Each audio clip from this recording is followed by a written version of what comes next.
Moi je m'appelle Nicolas, ça fait quelques mois que je suis arrivé à Don't Panic Games, je suis responsable d'édition en fait là-bas, c'est-à-dire que je m'occupe aussi bien du game design qu'aussi de la fabrication, de la production, et puis donc toute la logistique qui suit derrière.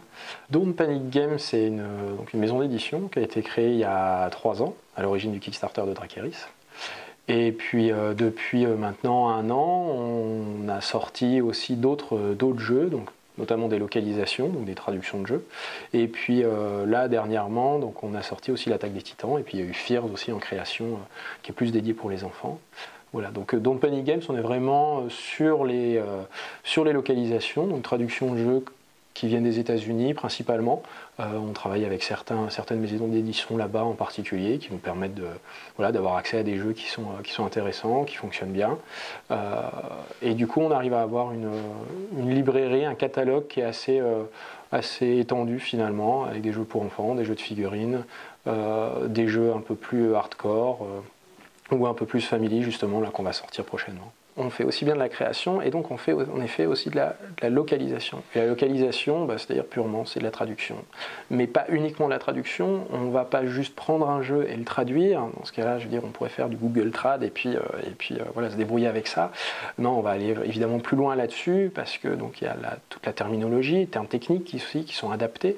On a toute la partie, on va dire, montage sur les maquettes graphiques, de pouvoir justement adapter la taille des textes, parce qu'en anglais, c'est toujours un petit peu plus court qu'en français. On se retrouve facilement avec 20-30% de texte en plus, qui ne rentrent plus dans les cases, qui ne rentrent plus dans les titres, qui font des cartes où on ne voit plus rien, on n'arrive plus à lire. Donc du coup là, on a aussi un travail de reformulation.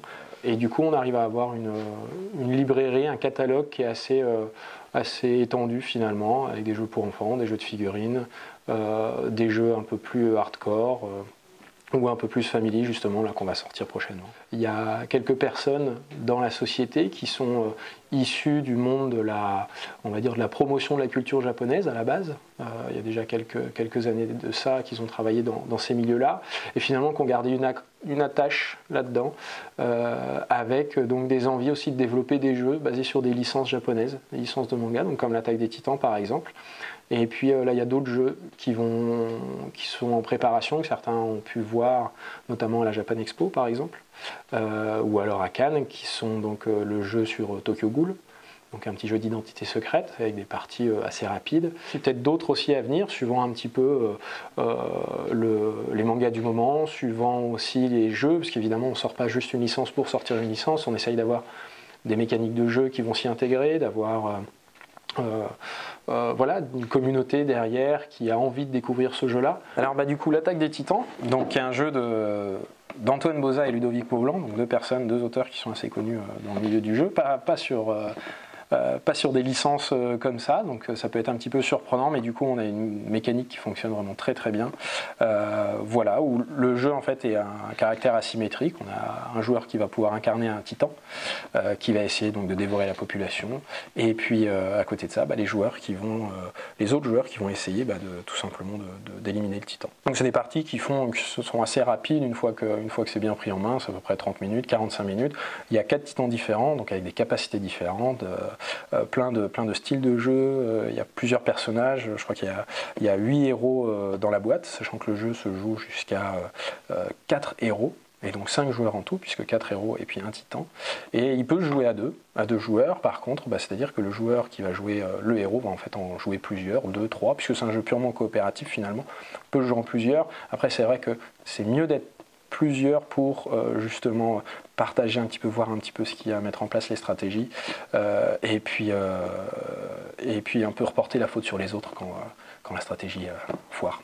Alors Champion de Midgard, c'est un jeu de viking, dont le but en fait ça va être de devenir Jarl à la place du Jarl qui vient de passer l'arme à gauche, et justement le but va être tout simplement pour chaque joueur d'obtenir le plus de points de gloire à la fin du jeu. C'est un jeu qui joue en 8 tours, c'est un jeu de placement, où on va placer ses ouvriers pour pouvoir faire des actions, principalement des actions de combat, ce qui va nous permettre de gagner des points de gloire.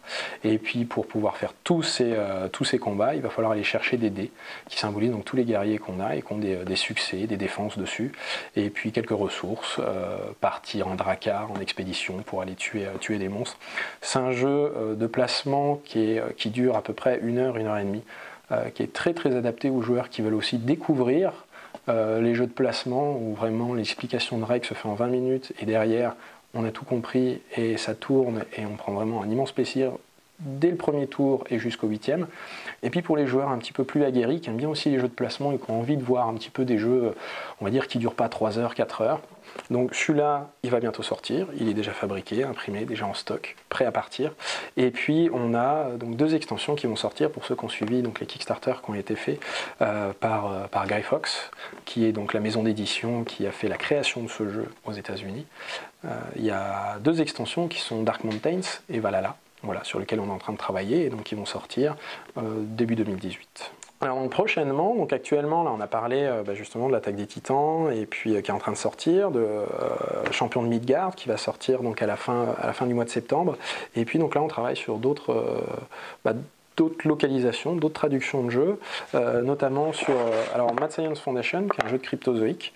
Alors le titre en fait vous le retrouverez en français, ça va être l'Académie des Savants Fous, voilà, et qui est un petit jeu family bien sympa où en fait c'est une gestion de ressources et on va devoir faire des petits tas de ressources et puis les joueurs vont choisir ces tas de ressources. Donc, évidemment celui qui fait les tas, c'est pas celui qui choisit en premier, celui qui choisit en dernier. Donc il y a toute une petite stratégie pour essayer de faire des tas plus ou moins équilibrés et essayer de récupérer un peu ce qu'on a envie à la fin et puis ensuite ça tourne. Voilà, et les parties durent 30-40 minutes. Donc ça c'est un jeu qui devrait sortir d'ici la fin de l'année si tout se passe bien. Voilà. On a aussi le tant attendu Hostage Negotiator. Alors là on est vraiment dans le jeu solo très immersif. Donc c'est un jeu justement de négociation où on va devoir négocier avec un preneur d'otages. Donc à l'intérieur de la boîte il y a 3 preneurs d'otages différents. Et voilà, tout ça se fait avec des cartes de discussion. On va pouvoir engager des discussions à chaque tour pour lui faire relâcher des otages ou alors tout simplement pour pouvoir le descendre à la fin si jamais il faut. Donc on va essayer soit de le capturer, soit de le descendre si jamais on n'a pas le choix. On va le calmer, on va l'énerver. Ça joue avec des dés qu'on va pouvoir gérer un petit peu la stratégie, on va pouvoir jouer un petit peu avec les statistiques en s'aidant des cartes qu'on a. C'est un jeu qui est assez difficile, c'est un jeu solo, mais c'est un jeu qui peut jouer aussi à 2 ou 3 pour pouvoir un petit peu finalement voir toutes les possibilités, discuter stratégie et évacuer un petit peu la tension parce que mine de rien une fois qu'on est dedans, comme je dis, il est très très immersif et on se sent vraiment, on va dire, responsable un petit peu de quand le preneur d'otage tue un otage justement. On se dit que là on a peut-être un petit peu foiré son coup, il va falloir rattraper derrière. Donc voilà, un très bon jeu qui va sortir d'ici la fin de l'année, on espère. Voilà. Et puis enfin, donc DC Comics qu'on édite. Qu'on traduit, donc c'est aussi de cryptozoïque. Donc la boîte est juste derrière moi, donc ça c'est le core game, le jeu de base qui a déjà été édité, donc vous le trouverez en anglais, vous le trouvez aussi en français. Et donc 2 extensions là sur lesquelles on est en train de travailler, qui vont sortir début 2018, fin 2017, début 2018, donc Crysis, qui permet de faire un jeu solo ou coopératif, ou alors d'augmenter la difficulté du mode compétitif. Voilà.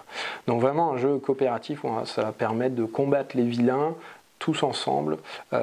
Chacun va jouer son propre deck, mais ça va permettre justement de faire des combinaisons et puis de détruire les vilains tout en pouvant discuter, en sachant ce qu'on va faire, sachant que là, dans ce mode-là, les vilains ne rejoignent pas votre deck, c'est vraiment un deck uniquement avec les héros et les super-héros.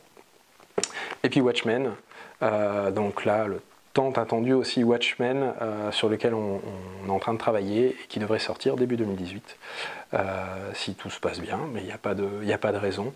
Voilà, donc là on va retrouver évidemment tous les personnages phares de Watchmen, c'est un jeu d'identité cachée aussi, c'est-à-dire un des personnages, un des joueurs sera finalement un criminel qui va essayer de faire une grosse crasse et les autres vont essayer de l'en empêcher.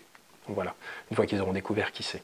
Pourquoi le nom de Don't Panic? Alors moi j'ai appris ça aussi puisque je suis pas arrivé, enfin j'étais pas là au tout début, mais bon, je vais pas donner tous les détails, mais en tout cas voilà, ceux qui veulent savoir pour regarder le film, le guide du voyageur galactique, et puis ceux qui connaissent du coup auront la réponse. Voilà, donc n'hésitez pas à aller voir, et puis sinon bah, venez nous voir lors des salons, peut-être qu'on pourra en discuter, mais voilà, le mieux c'est d'aller le regarder.